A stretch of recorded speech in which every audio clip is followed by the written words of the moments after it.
Good afternoon, everyone. Thanks for joining us again. My name is Joe Milazzo. I'm the writer-in-residence here at the Writers Garret, and this is the next installment of our Writers Studio Chats.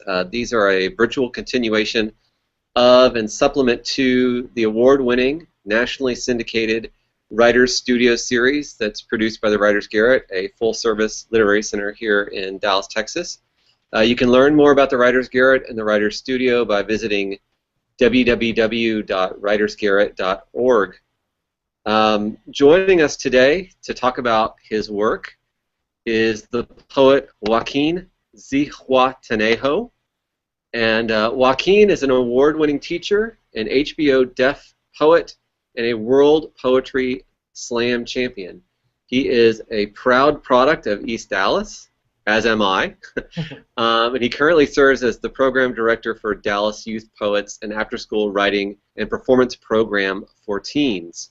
You can learn more about Joaquín and his work at his personal website, which we'll be sharing once this chat is over. I'm sure a Google search will tell you a lot about Joaquín as well. So, good afternoon, Joaquín. Thanks for joining us. Thank you so much for having me, Joe. It's wonderful to be here. Oh, it's great to have you.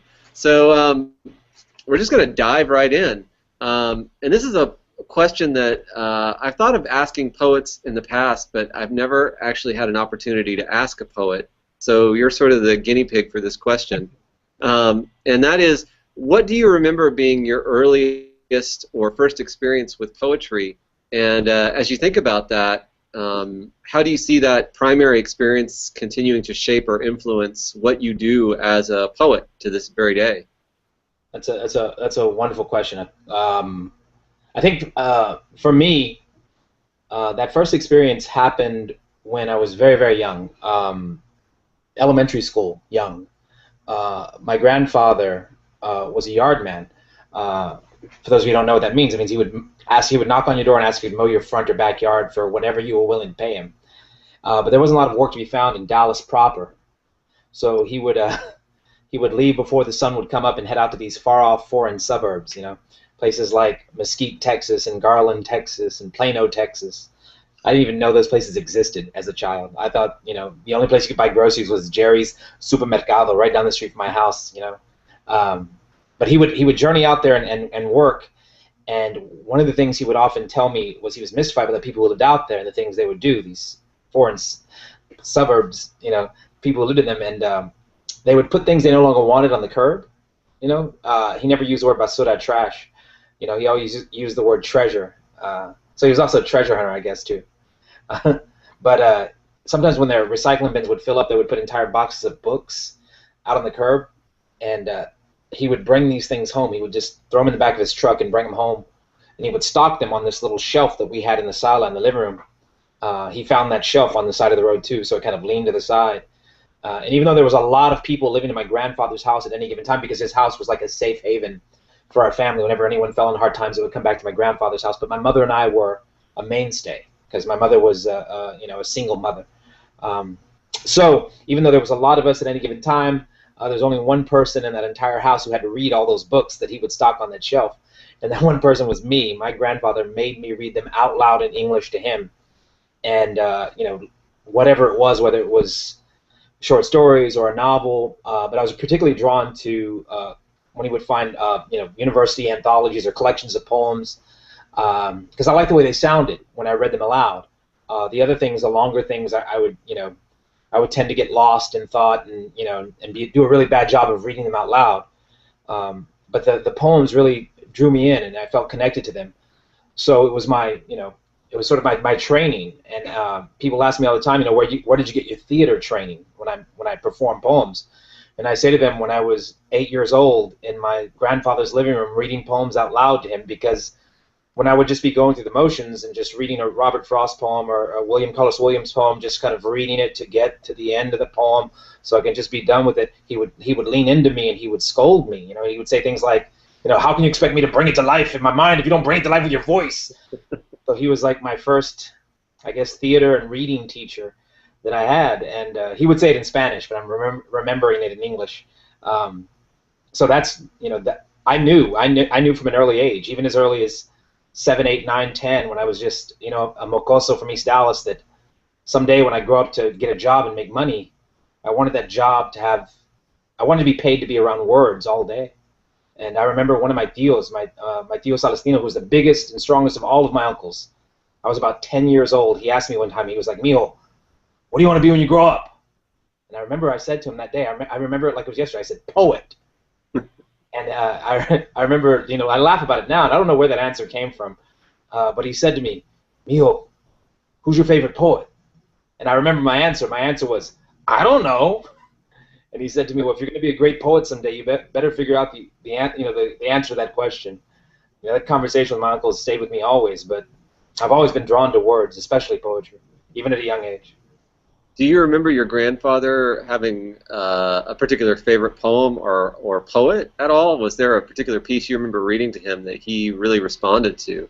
You know, what's really amazing is that in the Mexican American culture, there are these things called corridos, which are like Spanish folk songs, and they're usually about people who are larger than life, like Miguel Hidalgo and Pancho Villa, and those were the things that you know, he would listen to me read these poems and he would give me feedback, but you know, I knew sometimes I could, you know, thinking back on it now, I know it was a lot more for me than him, and he wanted it to be, because I think he always saw words as a way out of the barrio for me. I think maybe because he saw me play soccer as a kid and knew that that wasn't going to be the path out for me.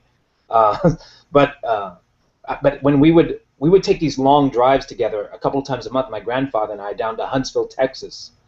And my grandfather drove like a 1946 Dodge truck with no AC and no radio.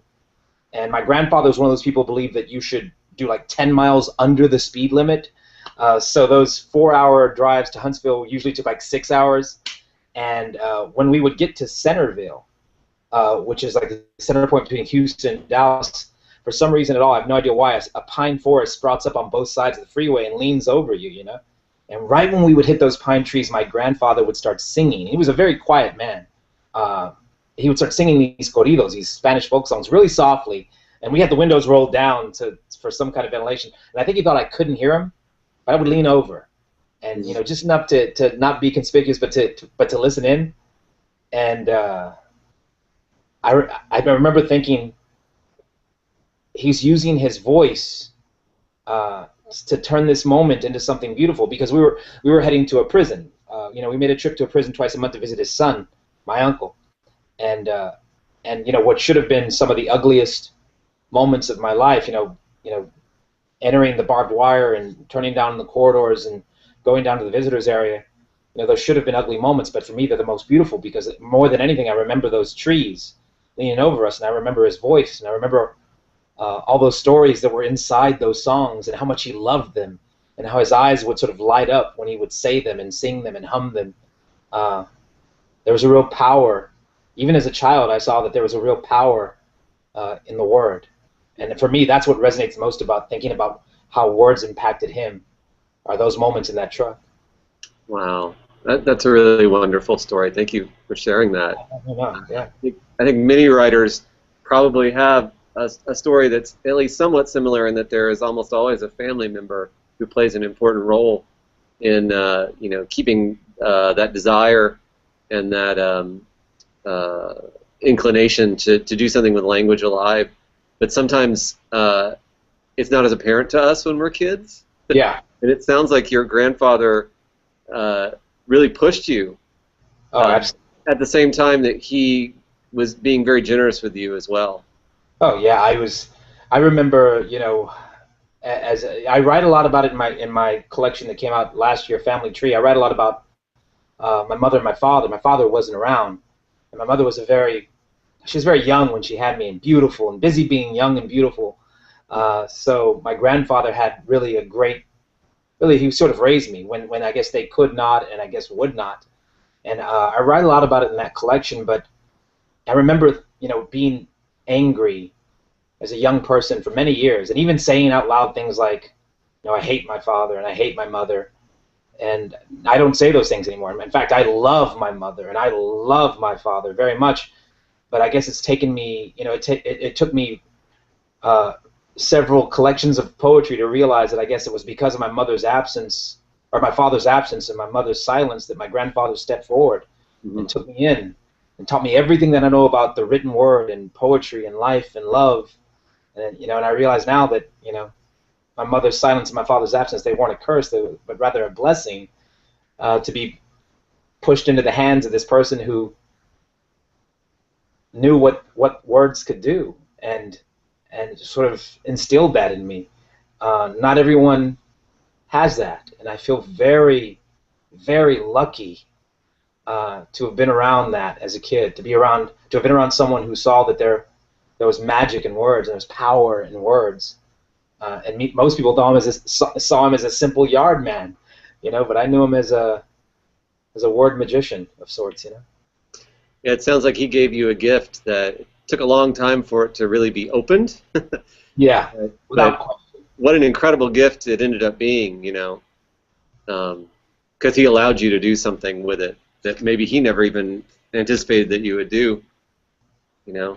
Yeah, if you'd asked me when I was a skinny punk kid from East Dallas, going to James B. Bonham Elementary or Spence Middle School, I would, it said someday you're going to be in Paris in a theater representing the United States at the European World Cup of Poetry Slam. I would have been like, yeah, whatever, but it happened, and took a long time to make that happen. But I think more than anything, my grandfather had everything to do with it. I mean, as much as the university work, as much as anything, it was him who sort of pushed me to where I am. I wouldn't be here without him. So you now have the opportunity to work with young people in turn. Yeah. And, it totally makes sense why that would be an important part of your practice as a poet. And I wanted to ask you, what makes this current generation of young people and young poets unique or distinct from maybe generations you've mentored in the past, since you've been doing this for so long? What do you see as being, and you could maybe frame that in terms of a challenge that you face with those young people, or maybe something even that they are bringing to the making of poetry that you've not encountered in the past? That's a wonderful question. I did a reading a while back with. This is going to be a little segue, but I'm going to come back to where we need to be. I did a reading a while back with Saul Williams, and after I did the reading, he said to me, "Joaquin, I love your stuff." I was like, "Oh my gosh, I'm a huge fan of yours, Saul." And he said, "Where are you from?" And I said, "Texas, Dallas, Texas." And he's like, "Do you still live there?" And I said, "Yeah." And he goes, "Oh my God, don't ever leave." And I said, "Why?" And he goes, "Because if there's, poet, the job of the poet is to check people. If there's a place that needs to be checked, it's Texas. So I'm glad there are poets in Texas." To tie that back into this is that if there's anyone who needs poetry now more than ever, it's our young people. And I say that because when I tour the country, whether I'm working with middle school students or high school students or college students, I think the poem that really seems to resonate most with young people when I'm working, whether I'm workshopping or reading or performing, is a poem I have called "Final Exam for My Father," which is a test poem written to my father about asking him why he wasn't there and what happened. And I can't tell you how many young people come up to me after the show and tell me, or the reading, and say, "That's my story. That's your poem about your father was my life and my mother, or my life and my father." And I don't know. I think there's something about the generation that we are now, and maybe that we just came out of, where broken home doesn't really, it's not supposed to hurt anymore because it's so common. People, they even have terms starter marriage, and things like that. But I don't think people realize the impact that has on young people. I think young people nowadays, I think they're hurting more than young people did in the 20s or the 50s or the 60s or the 80s. I think it has something to do with with the way our families are seeing broken homes as something that's not to be, don't worry, it happens, it's a thing, you'll get over it. And I'm so grateful that young people have an outlet like poetry, like Brave New Voices, like Dallas Youth Poets, where they can write about the pain that they're going through, where they can write about the hurt that's happening to them, and have a way to express it and get it on a stage or get it on a page and get it out in the world or get it out to the universe, and maybe be a little lighter because of it. I think there's something incredibly therapeutic about poetry for young people. And don't get me wrong, sometimes kids have blessed lives, and I work with them and they write about joyful things, and I'm glad that they do. But for the kids that come into the program, and for whatever reason, their life is just harder than other young people, I'm so glad that they have an opportunity to voice it, to express it, and to go to festivals like Brave New Voices, where they might meet other young people who are going through those same things and writing about those same kinds of things, those same kinds of pains. You know, it's when I went to the Brave New Voices Youth Festival with my team this past summer. One of the teams that made the final stage was a team from Cape Town, South Africa. They ended up coming in second place. I think they probably should have won. They were that good. But you know, one of the young ladies she did a poem about her sister who has epilepsy and the struggles that she's going through. And to me, it was so universal, because I have a daughter who has diabetes and the struggles that I was like, man, like this is the beauty of poetry and young people connecting to poetry, is that it's connecting them to their humanity, and it's making them realize that whether we're from Cape Town, South Africa, or Dallas, Texas, we're not that different. You know, we still have the same fears, the same hopes, and the same desires. That's one of the things I love about poetry, and seeing when a young person lets it go, you know, and gets lighter. Oh, it's amazing. So there's that cathartic aspect of what you help them do, right? You help them get things off their chests, so to speak. Absolutely. But it also sounds like, you know, we live in a world that's defined by liking and sharing in many ways, and yet it sounds like, in your experience, young people maybe don't have the opportunity to share experiences in a deeper or more profound way, and that poetry is one of the things that allows that to happen. Absolutely. And say what you will about social media. I mean, it's sometimes it's a little overwhelming, and you know, there's so much of it out there that it can be kind of a drag. But I will say this: there's a poet here in Dallas, Roderick Gowdy, who goes by the performance name of Rock Baby, and he's got a poem, and it ends. The last line is something to the effect of, "What the people want, what the people really want, is to simply be heard."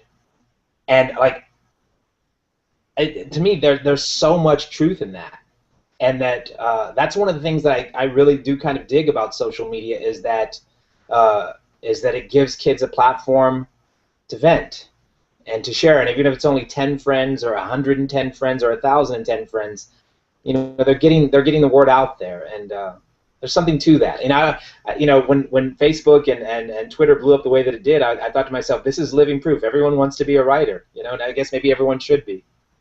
Do you find that the young people that you work with want to write about their experiences on social media, or turn that into material for poetry? Is that something that they engage with in the poetry that they compose? I think so. I think that they're you know, the young people that I've worked with are very daring and very brave and very open and honest, sometimes brutally, but I don't fault them for that, because I think they want to get it out there, whether it's on their Tumblr, whether it's on their Facebook page, or whether it's at a workshop for Dallas Youth Poets in a room of 20 youth poets, or whether it's developing it into something larger and taking it, you know, to the Texas State tournament that we go to in Houston, or to the Southwest Regional tournament we go to in Albuquerque. It's amazing what they're doing. We had two young poets on our team, the Dallas Youth Poets team this last year, that traveled to Brave New Voices, and they did a duet together called Swings, and it's about someone who lives with the diagnosis of bipolar and the mood swings that she goes through. And it's actually told from two perspectives: the person who's living with bipolar and the best friend of that person who helps her through it. And they sort of have it to where they turn away from each other in the performance, but they're talking directly to one another, and it's a really powerful thing. This disconnect and connect that happened throughout the poem, and it ended up being one of chosen for the best of B&V. At the end of the festival every year, there are 15 poems throughout the entire festival that are selected for best of for an encore performance, and that was one of the 15 that was selected for an encore performance at the end of the festival, and it was a really honest and open poem, and I think something that had to be written. I'm glad they did. Wow. So let's say hypothetically that I'm a parent with a child, teen, preteen, who I know wants to do something in terms of creative writing. Maybe they want to write poetry, but I'm really interested in having my child maybe work with you. How does that happen? You know, the reason that I sort of co-founded Dallas Youth Poets with another writer named Alexander Marie, who has since sort of taken over the adult poetry slam scene, and now I'm kind of the youth guy.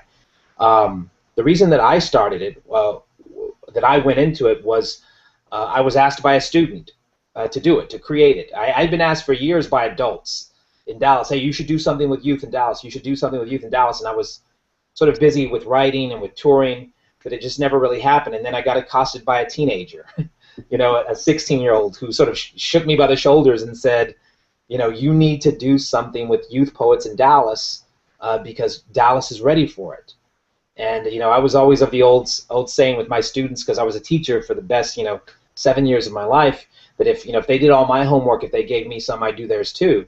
So I figured this was a homework assignment from a young person. I better do it. So I created this thing called Dallas Youth Poets, and we now have a wonderful mother sponsor in the Writers Garret who's taken us under their wing, and we meet twice a month. We meet on the first Saturday of every month and the third Saturday of every month, 4 p.m. to about 5:30, 5:45, both sessions. So the workshop is actually open to any teen in the greater Dallas area that wants to meet with us and write. And with that being said, we have students who come in who are 14, 13, 15, 16, 18, 19. But I'm really not, I really am not going to turn a student away. If a student comes in that's 10 or 11, we'll find a way to work with them. We'll make it work. There's a way to do it. There actually have 2 students who come, every other time or so often that are quite young, in like 9 and 11. But I still welcome them in, and we find a way to sort of break up and do a bigger group thing with the teenagers, and then I sort of take the younger ones over and we do something ourselves.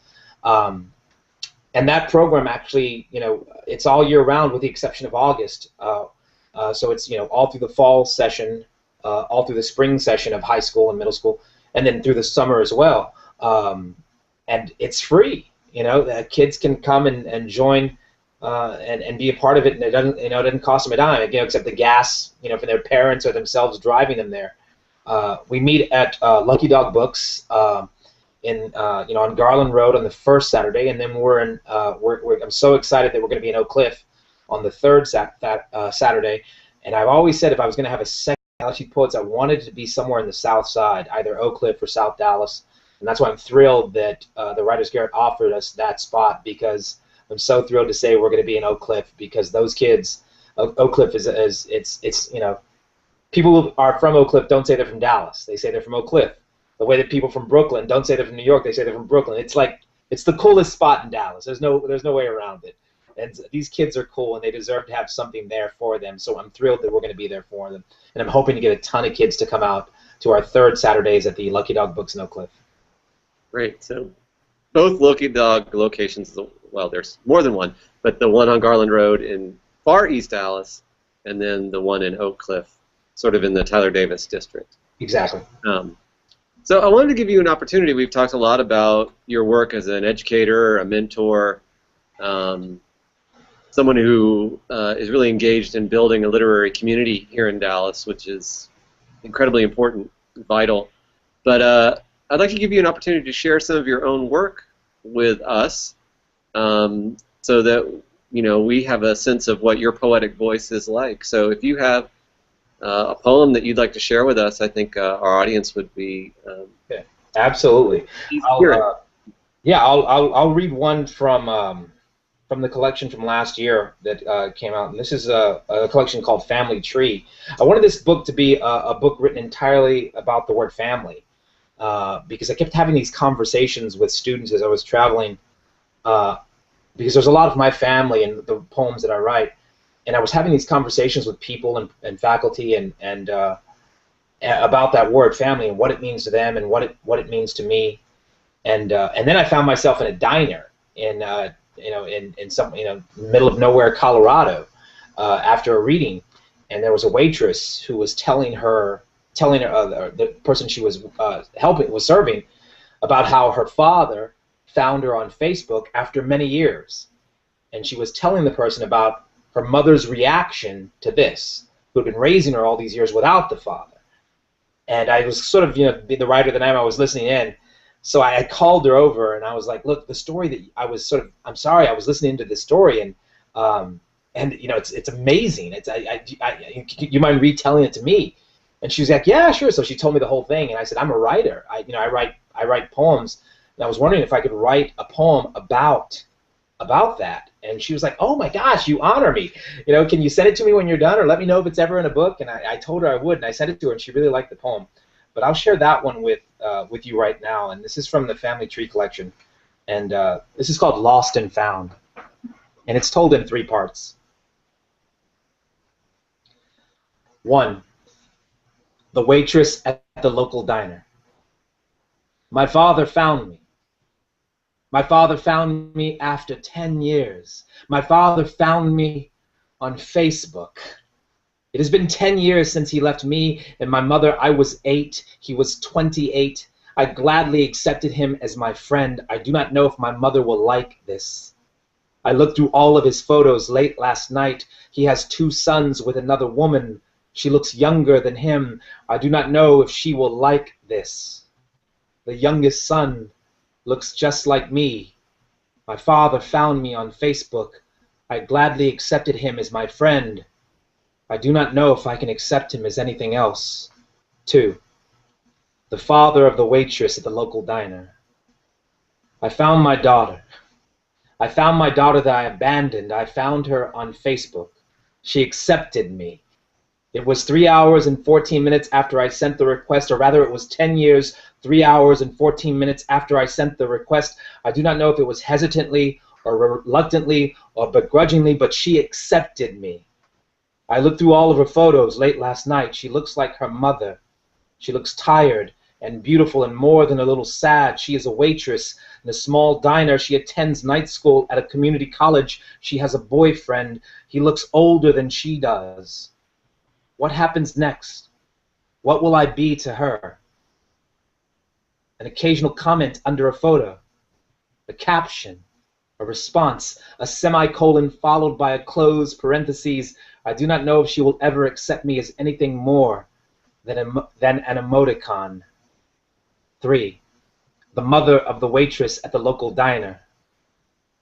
My daughter found her father, or rather he found her on Facebook of all places, and she accepted him. It wasn't hard to figure out her password. Single mothers know all of their daughters' secrets, even the ones they think we don't know. I looked through all of his photos late last night. He looks ridiculous, stupid, and more than a little happy. I hate him for that. I hate him for leaving her, but I hate him more for finding her. My daughter is a waitress and a student. She has a boyfriend. He is the exact same age her father was when he left her. What is it about fatherless women and older men? What is it about the fathers who abandon them? Maybe it all comes down to acceptance and denial. The mother in me can accept this for what it is. Just another case of lost and found. The woman in me will never accept any of it. So. Well, thank you so much, Joaquin. So welcome. Thank you. Yeah. I can't believe it, but our 30 minutes are up. Oh, wow. And there are questions we didn't get to, none from the audience that I see, and I want to make sure that I don't miss anything. So if you'll bear with me just 1 second, I've got to pull up a little side window here. Okay, I don't see that audience members submitted any questions. If you did and we didn't get to them, our apologies. Hopefully the system did not eat them. But it sounds like there are plenty of opportunities to interact with Joaquin and his work here around Dallas. Absolutely. And we're very glad to have you doing your work here through the Writers Garret. So first and third Saturdays, if you're interested, the information can be found by watching this video again. I'll I want to thank Joaquin again so much for sharing his experiences and thoughts about poetry and literary community here in Dallas. I also need to make a couple of formal thank yous, or more than a couple, several formal thank yous. We need to thank the National Endowment for the Arts, the City of Dallas Office of Cultural Affairs, the Texas Commission on the Arts, and Heritage Auctions, and the individuals and supporters of the Writers Garret. Without them, this series would not happen. This organization would not be able to do the work that it does. So our deep and sincere thanks to those organizations and individuals who are supporting the literary arts here in Dallas through initiatives like this and the many other programs that are offered by the Writers Garret. So thank you all for your time and for participating today, and hopefully in the future, hope we see more people take a look at this conversation and get inspired by it. And we'll see you next time with our next chat. Thank you again. Bye-bye.